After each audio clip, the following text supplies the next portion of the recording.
welcome back to my channel. Today I want to talk about the foods that I've been eating to help fuel my body and heal my hormones and adrenal fatigue, and that is helping me heal my hair and grow it back.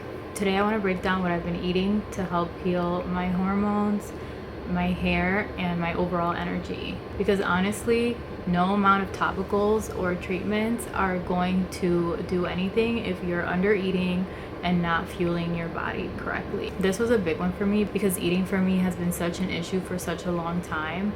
I honestly had extremely bad eating habits. I always ate out and I never really knew what were the right foods to fuel my body. I definitely was not getting enough protein, and protein is so essential for hair growth, and fats are essential for hormones. So I had to revamp my entire diet and change everything up if I really wanted to see some lasting changes. In my 20s, I was always on the go, so I was under eating a lot and I developed a fear of carbs.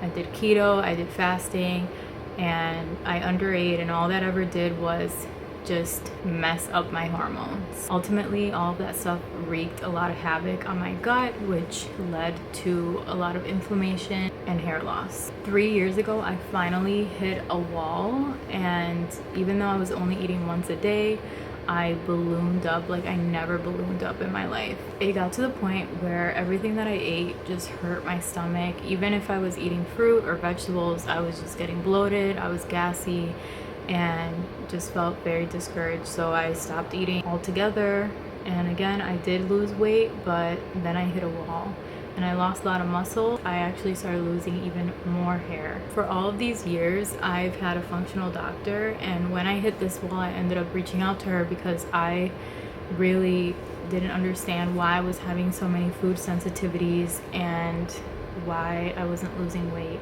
And one of the first things that she said to me was that I needed to eat more protein and fats.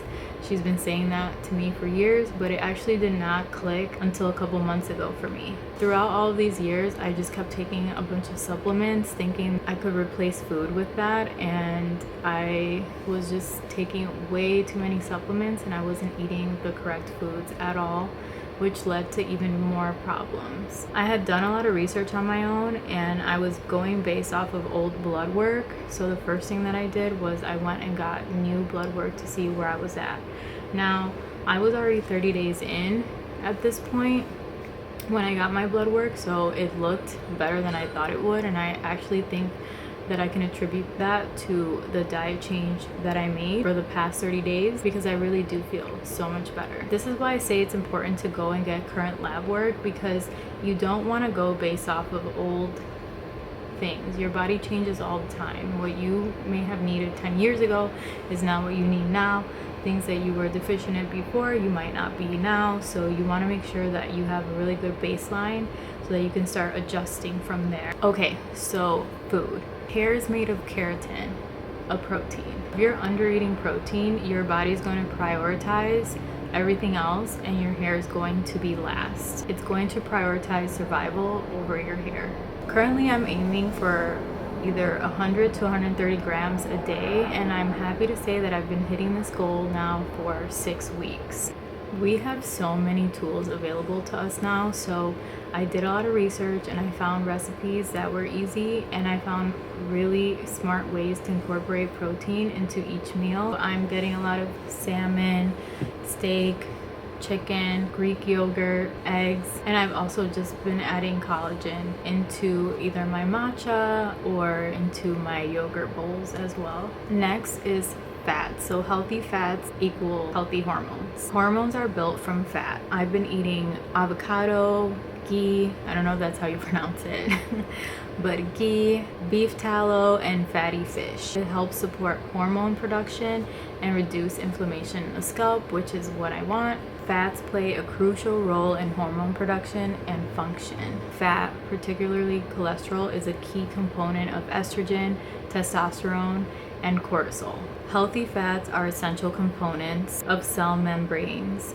that help hormones enter the cells and function properly. Omega-3 fatty acids found in sources like fatty fish, certain nuts and seeds can help balance hormones and improve insulin sensitivity. They also help reduce inflammation and support healthy brain function. Healthy fats are also very essential for the absorption of fat-soluble vitamins such as vitamin D, vitamin A, vitamin E, vitamin K, which also play a huge role in hormone production. Last but not least, they actually help you feel fuller longer, they balance your blood sugar, and help regulate hormones. Next, I've been also focusing on micronutrients such as vitamins and minerals. I'm making sure that I'm getting zinc, iron, B12, and vitamin C, which are all essential for hair growth. I've been eating leafy greens, root vegetables. I've been putting sea salt or trace minerals in my water, drinking my electrolytes, and making sure I get berries. Making sure that I was balancing my blood sugar has been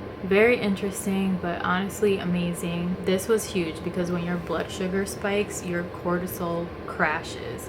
I was experiencing a lot of night sweats and cortisol spikes. I'm definitely noticing a decrease in that. But when you have these cortisol crashes, it does impact your hormones in your hair. So when I'm making my meals, I'm making sure that I'm getting healthy fats, protein, and carbs. I'm not skipping any meals. Was it a lot of food in the beginning? Honestly, yes. It took a little bit of time mentally and physically for me to adjust to this new diet, but I'm finding more and more each day that my metabolism is actually kicking up. I used to never be hungry in the morning, and now I wake up and I try to eat within 30 to 60 minutes from when I wake up and get a good balanced meal. All of my meals have been extremely balanced. I really feel like that's why my blood work came back the way that it did.